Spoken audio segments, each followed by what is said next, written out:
Hello guys, मैं हूं आप सबका जुबेर। मैं लेके आया हूं आप सबके लिए गुड न्यूज जो असम की गवर्नमेंट की तरफ से आया है। गुड न्यूज तो असम के चीफ मिनिस्टर हेमंत बिश्व शर्मा जी ने अभी रिसेंटली अनाउंस किए हैं। तो गाइस, बिल्कुल टाइम वेस्ट ना करके मैं आप सबको ये न्यूज अनाउंस करता हूँ। तो जो असम के हेमंत बिश्व शर्मा जी है, उन्होंने कल ही अनाउंस किया है कि असम का जो पुलिस फिजिकल वेरिफिकेशन था या फिजिकल एग्जाम था, वो अभी रिसेंटली कंडक्ट होने वाला है। तो गाइस, ये बहुत ही बड़ा खुश न्यूज है कि जो पुलिस के भर्ती होने के लिए लोग इतना दिन से वेट कर रहे थे, वो फाइनली खत्म हुआ। तो अभी रिसेंटली उन्होंने बोला कि 3 अक्टूबर से वो स्टार्ट होगा, कि आसाम का जो पुलिस फिजिकल है वो 3 अक्टूबर से स्टार्ट होगा। साथ में उन्होंने और एक गुड न्यूज दिया है कि जो ADRE की तरफ से आसाम ग्रेड 3 ग्रेड 4 एग्जाम होने वाला है, वो भी अभी रिसेंटली हो जाएगा। तो उनके लिए भी बहुत अच्छा है मौका।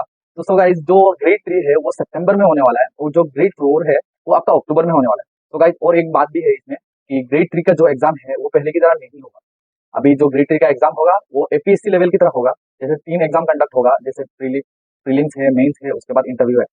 तो अभी शायद थोड़ा टफ हो सकता है, तो अच्छे से पढ़ना। और जो हिमंत बिश्व शर्मा जी ने क्या बोला हुआ हम लोग देख लेते हैं। Thank you. য'তে মই যাওঁ তাতে আমাৰ আৰক্ষীত আবেদন কৰা ল'ৰা ছোৱালীসকলে মোক সুধি থাকে যে দাদা মামা পুলিচৰ ফিজিকেল ইণ্টাৰভিউ কেতিয়াৰ পৰা আৰম্ভ হ'ব। আমি অসম পুলিচত 6,434টা পোষ্টৰ বাবে আবেদনৰ প্ৰক্ৰিয়া আৰম্ভ কৰিছিলোঁ, আৰু আজি আমি সিদ্ধান্ত ল'লোঁ যে অহা 3 অক্টোবৰৰ পৰা পুলিচৰ ফিজিকেল টেষ্টসমূহ আৰম্ভ হ'ব। মোৰ লক্ষ্য হৈছে যে ফিজিকেল টেষ্ট, ৰিটেন আৰু ভাইভা তিনিওটা প্ৰক্ৰিয়া সম্পূৰ্ণ কৰি এই বিত্তীয় বৰ্ষতে আমি যাতে এই 6,434টা পদ ভৰ্তি কৰিব পাৰোঁ, এটা সুন্দৰ নিযুক্তি প্ৰক্ৰিয়াৰ মাজেৰে ল'ৰা ছোৱালীক নিযুক্তি দিব পাৰোঁ, আৰু তাৰ লগে লগে 2025 চনৰ বাবে আকৌ এবাৰ নিযুক্তি প্ৰক্ৰিয়া আমি যাতে আৰম্ভ কৰিব পাৰোঁ। বিভিন্ন স্থানত গ'লে ছাত্ৰ ছাত্ৰীসকলে ADREৰ পৰীক্ষাসমূহ কেতিয়াও অনুষ্ঠিত হ'ব সেই বিষয়েও মোক প্ৰশ্ন কৰে। আজি আমি সেই বিষয়েও এখন বৈঠক কৰিছিলোঁ। ADREৰ আসাম ডিৰেক্ট ৰিক্ৰুটমেণ্ট এক্সামিনেশ্যন, যাক আমি চমুকৈ ADRE বুলি কওঁ, ADREৰ গ্ৰেড 3 পোষ্টসমূহৰ পৰীক্ষা 15, 22 আৰু 29 ছেপ্টেম্বৰত অনুষ্ঠিত হ'ব। মই আকৌ এবাৰ কৈছোঁ যে গ্ৰেড 3 পোষ্টসমূহৰ বাবে ইণ্টাৰভিউ 15, 22 আৰু 29 ছেপ্টেম্বৰত অনুষ্ঠিত হ'ব।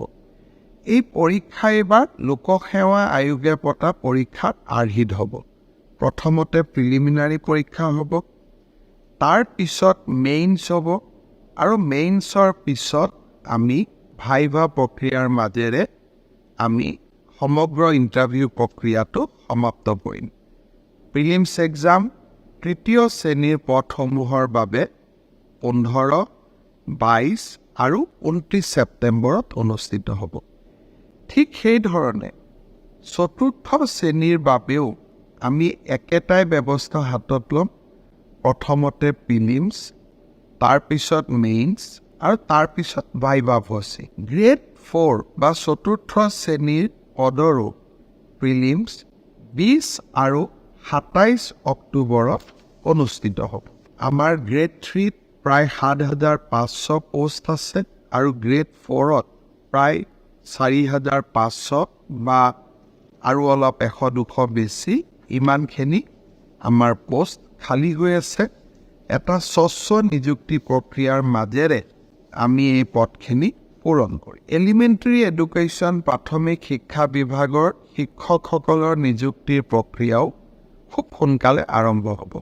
অৱশ্যে ছেকেণ্ডেৰী এডুকেশ্যনত আমাৰ অকণমান সময় লাগিব, কাৰণ প্ৰথমবাৰৰ বাবে অসমত আমি গ্ৰেজুৱেট টিচাৰ মেথছ বুলি এটা নতুন পদ সৃষ্টি কৰিব খুজিছোঁ। সেয়েহে মাধ্যমিক শিক্ষকৰ নিযুক্তি প্ৰক্ৰিয়াটো এমাহ বা 2 মাহ পিছত আমি আৰম্ভ কৰিম। সেই হ'লেও মোৰ লক্ষ্য যে এই গোটেই পোষ্টখিনি গ্ৰেড 3ত 7,600, গ্ৰেড 4ত 5,000, পুলিচত 6,434, এলিমেণ্টাৰী এডুকেশ্যনত 5,550 গৰাকী শিক্ষক, ছেকেণ্ডেৰী এডুকেশ্যনতো প্ৰায় 8,000 শিক্ষক, এই গোটেই অৰ্থাৎ প্ৰায় 35,000 নিযুক্তি আমি মাৰ্চ মাহ বা এপ্ৰিল বিশেষকৈ বহাগ বিহুৰ আগতে আমি শেষ কৰিব খুজিছোঁ